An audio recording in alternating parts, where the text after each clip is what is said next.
पर ये जो तस्वीरें आप देख रहे हैं, यह अमेरिकी सैनिक हैं जो कि अपने लवाजमे समेत एक देश छोड़कर जा रहे हैं। देश का नाम है सीरिया और सीरिया छोड़कर जा रही है अमेरिकी सेना।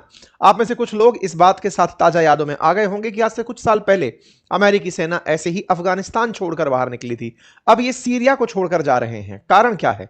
सीरिया में कोई युद्ध लड़ रहे थे इसलिए थे वहां और अब वो हार गए हैं, या सीरिया में अब स्थितियां सामान्य हो गई हैं तो निकल जाना चाहिए? ट्रंप कहीं इस सीरिया वाली सेना को दूसरे देश में भेजकर क्या ईरान पर बड़े हमले की तैयारी कर रहे हैं?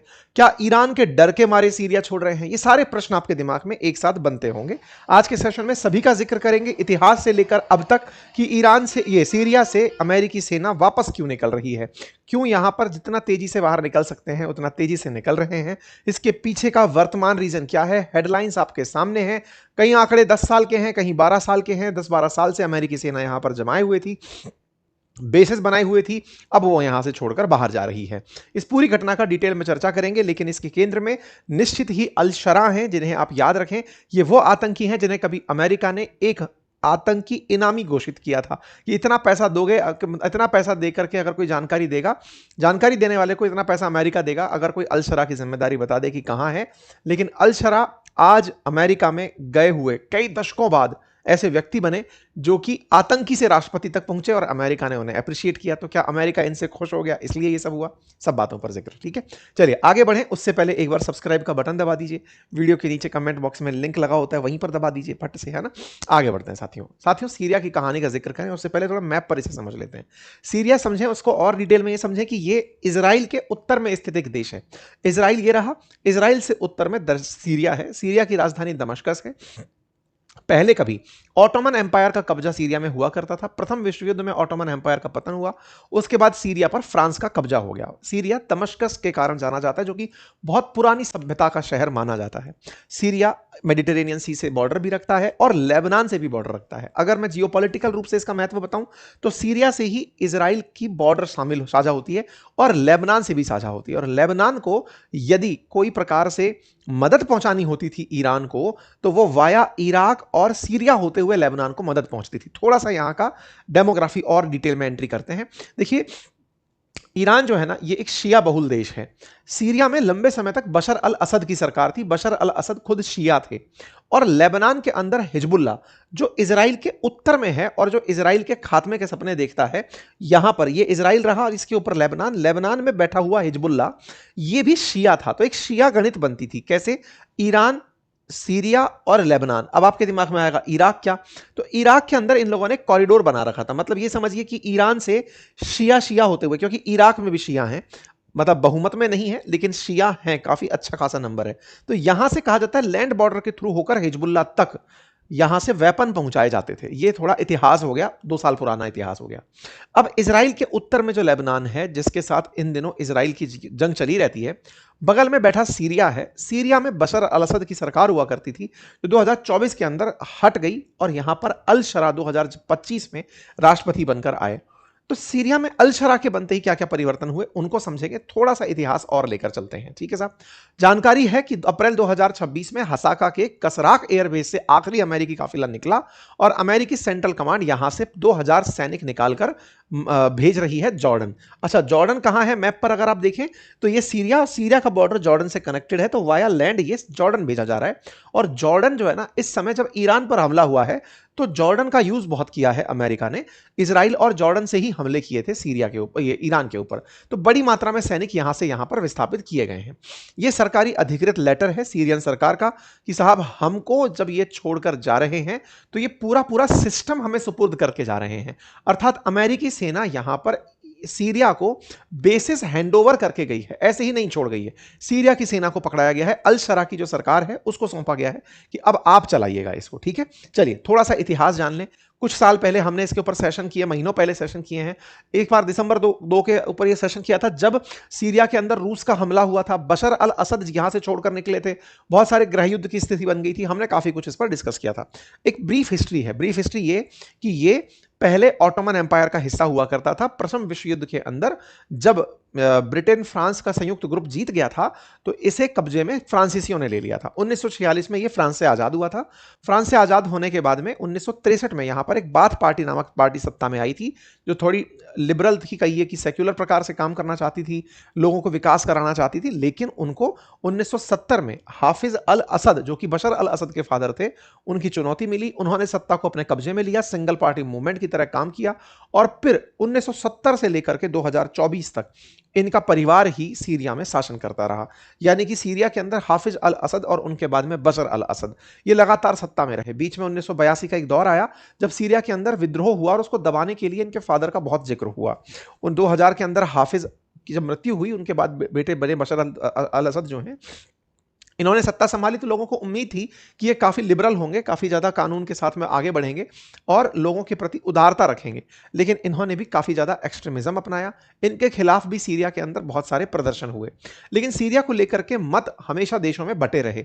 बशर अल असद चूंकि शिया मुस्लिम थे, ईरान का उन्हें हमेशा फेवर था, और रूस हमेशा उनके साथ खड़ा था। रूस ने बशर अल असद को इतना संरक्षण दिया कि जब अल शरा यहां के राष्ट्रपति बने, तो बशर अल असद को रूस में संरक्षण दिया। आज भी बशर अल असद रूस में रहते हैं, यहां से उड़ करके वो रूस चले गए थे, और वो गए तो रूसी सेना भी यहां से हट गई कि चलो ठीक है। लेकिन इस बीच में उनके खिलाफ जितने भी आंदोलन हुए, असंतोष फूटा, अरब स्प्रिंग हुई, अरब वर्ल्ड के अंदर की सत्ता परिवर्तन कराने के लिए, उस समय पर भी उन्होंने बड़ा दमन करके केमिकल वेपन्स अपने लोगों पर चला करके उन्हें शांत करा दिया और विद्रोह को कुचल दिया। इस बीच में रूसी सेना ने उनका बड़ा साथ दिया। रूस की सेना लगभग तब से ही बशर अल असद के साथ सीरिया में टिकी रही, और जहां भी उन्हें जरूरत होती वहां पर वो वेपन लेकर पहुंचते और हमला करते थे। ठीक है साहब। 2014 में 2011 के अंदर जो असंतोष पनपा, उसके बाद 2011 के अंदर 2014 के अंदर सुन्नियों की सत्ता आने लगी। यानी एक तरह से समझिए कि सुन्नी का जो प्रभाव था सीरिया के अंदर, मुसलमानों के अंदर, उनका यह तर्क हुआ कि बशर अल असद को हटाया जाना चाहिए, और यहीं से आईसिस ने अपने पांव पसारने शुरू कर दिए। Islamic state of Iraq and Syria, Iran के बाद में इराक, इराक के बाद में सीरिया, यहां से इराक और सीरिया के अंदर सुन्नी बहुल बगदादी के नेतृत्व में एक देश बनाने की मांग होने लगी। 2014 के अंदर सीरिया में आईसिस की एंट्री होना शुरू हुई, और उसने बशर अल असद के पैरेलल अपना एक आतंकी समूह बना लिया, और वो आतंकी समूह सीरिया को तो अनस्टेबलाइज करता ही था, रीजनल थ्रेट बनता हुआ अमेरिका को भी हूल देने लगा था कि यहीं से अब अमेरिका का इलाज करेंगे। अमेरिका को अब दुनिया के किसी भी कोने से अगर धमकी दोगे तो वो आपको वहीं पर मारने चला आएगा। तो 2014 में अमेरिकी फोर्सेस का सीरिया में आगमन हो गया। तर्क था कि हम आईसिस को खत्म करेंगे, और सीरिया के अंदर आईसिस को 2019 तक पूरी तरह खत्म भी कर दिया।